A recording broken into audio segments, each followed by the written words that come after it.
This year has been anything but dull, and within a few more days, 2022 will be closing its curtains. And while we are still a new outfit, Sinar Daily has played its role in enriching the minds of Malaysians. With our flagship talk show, Wacana English Edition, we have, from month to month, discourse on a myriad of issues of concerns with panels of experts. I would like to stress here that Islam cannot be held responsible for the deterioration of status of Muslim women in the later period, simply because the occurrence of such a phenomenon has not been the results of the implementation of its doctrines. Many Islamic Islamic social orders have been renounced by the followers of Islam for a long time. The general backwardness of the Muslim world in recent centuries has affected almost all spheres of their lives, since they are an organic part of the decadent society. Women are certainly not exceptional in this respect. While when we see in the Quran, it should be noted that it contains verses that appear to support the role of women in politics, such as its mention of the Queen of Sheba, who represented a ruler who consulted with and made important decisions on behalf of her people. The Hadith also provides numerous examples of women having public leadership roles. The Prophet Muhammad's first wife, for example, Khadija, was his chief advisor, as well as his first and foremost supporter. His young wife, Aisha binti Abu Bakr, a well-known authority in medicine, history, and Islamic jurisprudence, often accompanied the Prophet to battle, even leading many at the battle of. She leads an army at Battle of Camel.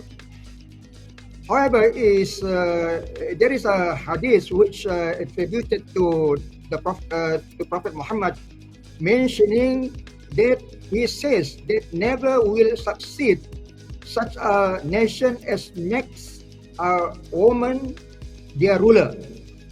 But contemporary Muslim scholars have cast doubt on the authenticity of this hadith, setting out of the first release. It's a contradiction with the rest of the Quran, and most likely use of the hadith for a specific person at the time, that is to say, a queen of Persia, rather than a general rule or advice. For example, we dissected why women are still being put to play second fiddle despite the abundance of female leaders. I think all this come back to what we learned, when we were young, right? For example, I look at Nurul Hidayah's, the very candid, what do you call that, interview. She was caught by the journalist to answer something that she didn't prepare. So whatever she was told since young, all this will naturally come out. Yeah. So it's very dangerous, when you speak to the camera without a script. So I remember that, when I was half a century ago, when I was young, these are the things that the seniors told us, my parents told us. For example, my mother would tell me that, you should be a teacher so that you can take care of family and can work. And then I remember I went to a media organization to do my internship. So the editor had told me, you women, don't bother about politics. women, most important is to find good husbands.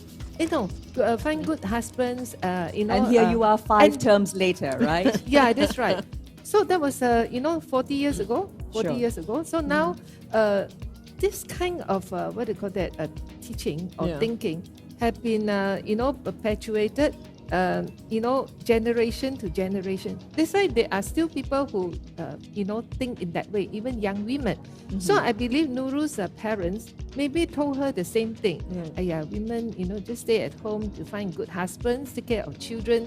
So when she was asked, about women and leadership, very natural she came out with that statement. Then after that she tried to deny, but it's difficult to deny because this is ingrained in her thought. Through the Wacana English edition, we have also invited experts on transportation system, where they were asked about the long-term solutions to the daily rush hour conundrum. I think first of all, when we look at the traffic jams recently in Kuala Lumpur, we cannot look at just one aspect of it, but it has to be a multi-pronged approach. My criticism against the government right now is that nobody is acknowledging that problem from the government. So the ministers involved have to come out clearly to acknowledge the problem, that there is a problem. Right now is that there is no sense of urgency. Which ministry is responsible? There's no single ministry fully responsible for traffic jam. Of course, the Minister of Transport say that it's not entirely MOT. Definitely, I know that. Being a former Minister of Transport, I know that it's not entirely our responsibility. But of course, we are a big part of it because public transport is under MOT, heavy vehicles are under MOT, and so on. Car ownership is under MOT. My suggestion is that, first of all, the Cabinet must form a multi-ministry task force to coordinate things. What are the short-term plans that we can do to alleviate the congestions?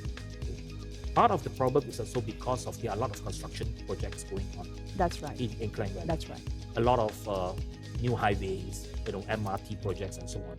And a lot of all these construction sites created bottleneck. So is there any way that we can mitigate that? Is there any way that we can talk to the contractors to see how do we divert traffic in a better manner? That is one thing. But MOT itself cannot direct those things to be done. It has to be coming from the Ministry of Works. That's why I say you need a multi-ministry task force to corroborate things. And I say simple things like, shall we not mobilize our traffic wardens and our police traffic to be stationed at all the major junctions? There are bottlenecks there. There are junctions which sometimes the traffic lights will turn too quickly and so on. Should we not station in a big way? Mobilize all traffic police during peak hours, traffic wardens, DB care and so on, to be stationed in all these junctions on a daily basis. But that cannot be done by Ministry of Transport. It has to be coming from the Home Ministry because it's under police, it's under DB care and so on. So that's why I say you need a multi-ministry task force. But that is not happening. So every ministry is doing their own thing. Nobody is actually looking at that problem and trying to find a solution. That is my major criticism against the government on the recent conventions, that nobody is seeming that to own the problem. So right now, there's no ownership of that problem.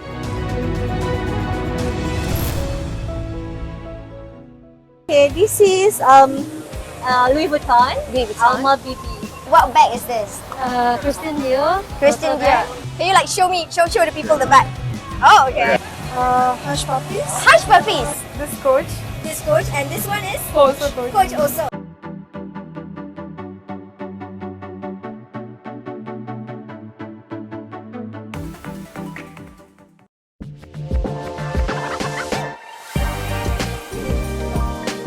My name is Raja Fauzan from Coffee Star. I am a coffee enthusiastic officer of this company. There are two uniqueness that we offer to the market. Number one, selling coffee through machine alone. We don't have outlet, we don't have kiosk. And number two, the coffee that not just for you to consume, whatever you contribute to the growth of the company, we give back to society.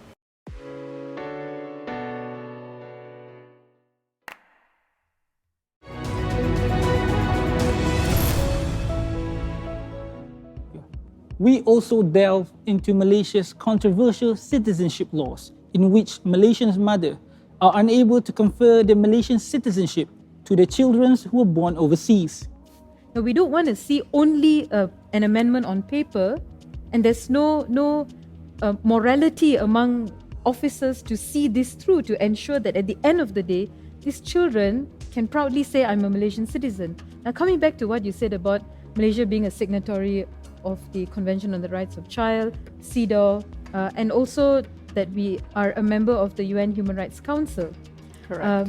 I think that a country that has made it to the UN Human Rights Council has a greater obligation to prove their worth being a member of that council. And instead of saying things like we would like to be mediators between countries to speak about human rights violations, that to look at things happening in your backyard. How, unfortunately, in Malaysia, not being called Malaysian is almost akin to not existing at all. And that is a sad, hard truth. When you look at all these children, I was in court last week. It's exactly a week and a day since the judgment was out last week on the 5th of August. And I looked at the faces of all these children and I was just shattered because, what have we done to their future? And, why haven't we moved fast enough? I think the disconnect has got to do a lot with history, and it is not, and we do not have the political will to change and move with time. And we leave it there, hoping that everything will be, Malaysian public somehow or other than some lot of noises sometimes in parliament or arguments that's very strong, that tend to leave it to the government to decide. I think there was less pressure about it because at that time maybe people are not aware of the constitutional rights.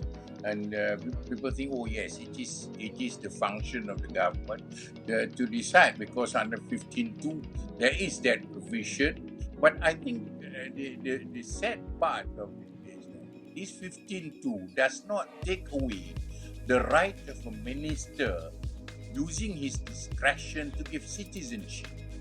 I think the minister must be able to use his, on the basis of whether it is fair and just, his citizenship. I think on the the issue that was mentioned about dual citizenship, I think we must be very clear about this. We do not recognize dual citizenship. There is a real problem in this particular case, because we have people, in the case of US, for example, even people working in the embassies, our embassies, they will, if the child is born in the US, they get automatic US citizenship. So they, after reaching the age of majority, then they have to opt which citizenship. So at least you have got that option whether you want to continue as Malaysian or not. So I don't think you should look in terms of disconnect. I think it's the issue of harmonizing our laws. You must harmonize the laws so that you give the rights to those who deserve to get that right. I think it's a bit, it is, in my view, it's ridiculous if you say the man has got the right, the woman don't have the right. We have also talked about the laws and mechanisms to help children who were stuck in a vicious and abusive cycle. My experience with, say, one case that took place during the MCO period. So it was also an online abuse matter, and they use things like Snapchat, so the messages are disappearing. So and of course these devices are sent to the forensics to be what we call vacuumed out, to extract whatever materials. So the thing is that now the perpetrators are very sophisticated, and they also groom the children. So they would tell the children, okay, first of all, if the school or the organization has a good safeguarding policy, then the adults and the children should not be sharing mobile phones and all that. They should not have any personal contact, only through school email. That's the only official form of communication. So the guidelines must be very strict, how the adults interact with the children. But if they so happen bypass that, and there is this kind of interaction, as Melissa says, there's the filtering process. But in terms of the court system, first of all, it's very slow. although they say sexual offences against children must go on an expedited route, we only have 2 or 3 specialized courts so far established. It's supposed to be in every single state, so that's still a work in progress.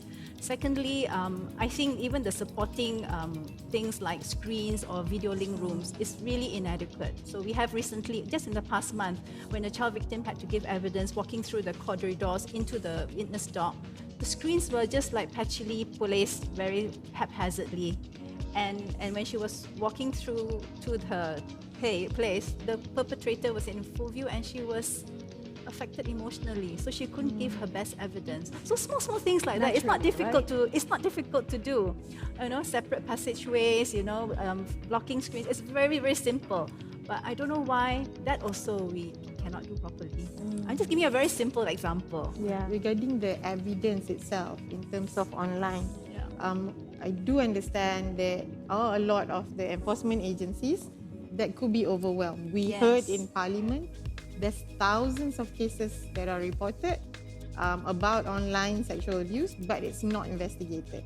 So we need to invest now because this is a deluge. Thousands of cases are coming in. A lot of the damage is done online. So we need to fortify the investigators, the personnel that has to handle things. They must be trained to be more in advance, tech savvy, beyond the perpetrators. But a lot of it, sometimes they try hard, but they don't receive enough support. So we need more specialists because we see that the funding doesn't go to more specialists. Sometimes there's only specialists in certain city centres, but not across Malaysia. Sometimes they're specialists, but they don't receive facilities. Yes. Sometimes they don't also receive the incentive within their office. So I don't just mean the police force, it's also all of the personnel involved in multimedia and communications. So there needs to be a focus. We are facing a big battle here in our country. This is a very important matter. Maybe there's some other cases we can reduce where it is less damaging on our children. Let's focus on this. Raising a child takes a whole village. The parents, the teachers, us, in fact, plays a very big role in educating children and also especially protecting them from child sexual abuse. But because their teachers and their parents are figures that are with them every single day, that is why they play a bigger role in advocating for the child itself. So Spot, as a CSE provider, we come in to fill in the gaps. We come in to educate and empower these children in managing their expectations, in making sure that they remove the fear and stigma, the shame and the stigma around conversations about sexual abuse. We have also delved into Malaysia's cybersecurity, scrutinizing our virtual safeguards amidst rampant cases of online frauds and scams. Every year, 20,000 people on average become victims and they lose collectively 660 million ringgit. In the time that we go through this live session, of an hour, about 3 people would have fallen victims, would have become victims, and they would have lost almost 100,000 ringgit. So the amounts are staggering. The way that they identify their mark is like extremely creative. Yeah. And yet it's almost like the authorities or these financial institutions are unfortunately, the Malay word is the one that gives the most psychological oomph. It's almost as though they're mandul, as though they're completely incapable of doing anything about it. The most puzzling thing in a lot of cases is how large amount of money is transferred across multiple banks in minutes. My mom lost 75,000 ringgit in 15 minutes from Tabung Haji to Bank Islam to Hong Leong Bank, and then we don't know where. Mm-hmm. So I had a meeting with Bank Negara a couple of Fridays ago, and it's something which I have said publicly as well. Sure. Banks have to change their risk rules. They have to change the way they operate. If an account holder does not normally do these kind of transactions, with these volumes to these accounts, flag it, call the person up, stop the money from going out. And I don't understand why banks do nothing or very little to anything. And it's extremely frustrating. I've met some banking executives. You know, they understand. It's more than that.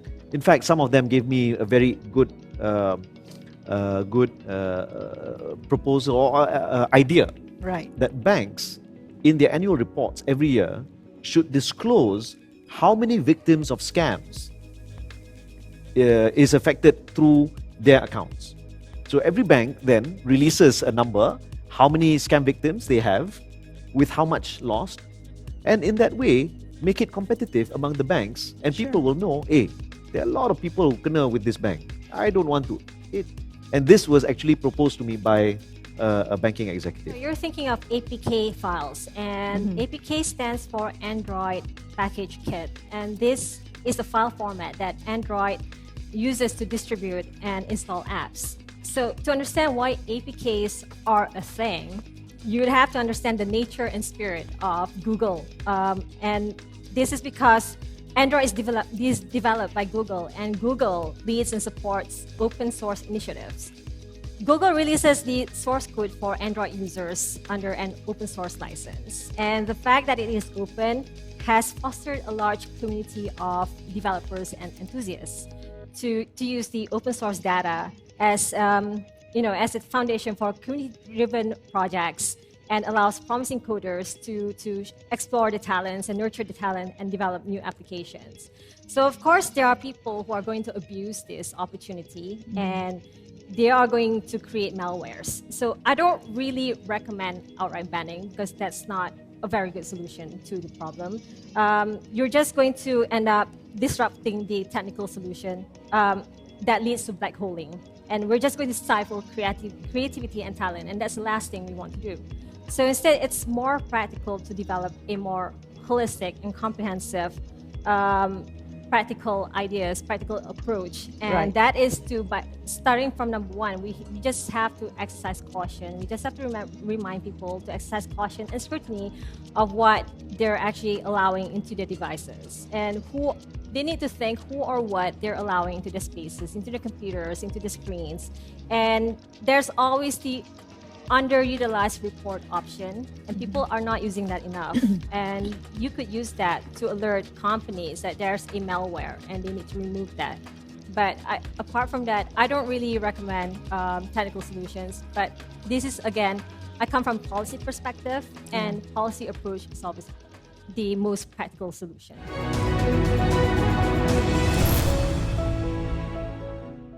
What is the most expensive bags that you own? Wow. I think for a guy, for me, it must be my luggage, my super hardcore luggage which I can throw and travel around the world. Basically, I'm wearing Coach. Paling mahal Bomba Fell. Maybe like Prada. Prada. It's Dior also. The most expensive one, I think, is a Chanel. Chanel. Yeah. 24,000. Range around 16K.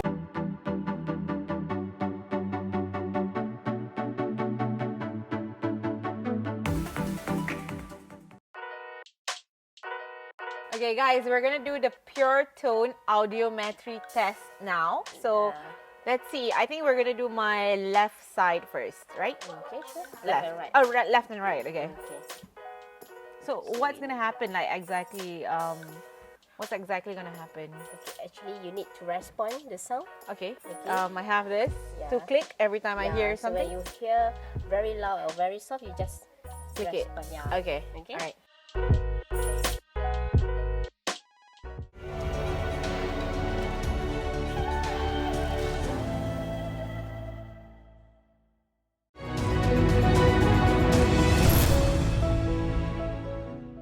When the much anticipated budget 2023 was tabled, we took a step back, analyzing whether the supply bill was geared towards the coming national poll or the economic downturn.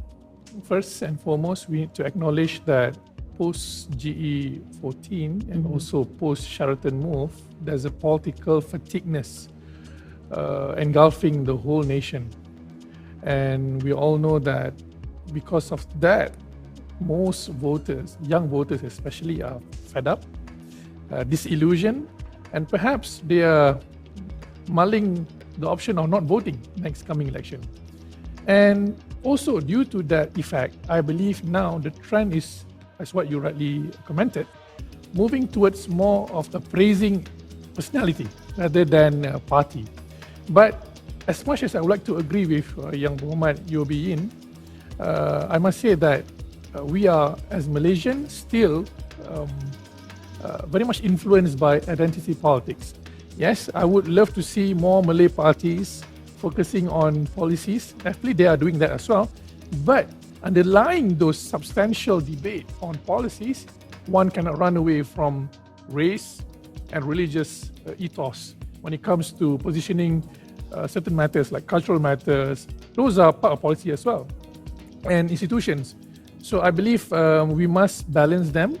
And of course, as time goes by, I believe the society will mature, the democracy will become more substantive, and hopefully, as what YB Yobiin aspire, I also would like to see people vote based on policy line rather than merely I'm a Malay or Malay majority party or Islamist party and others. Sometimes I just feel that today we talk about budget, it probably become pointless by next week.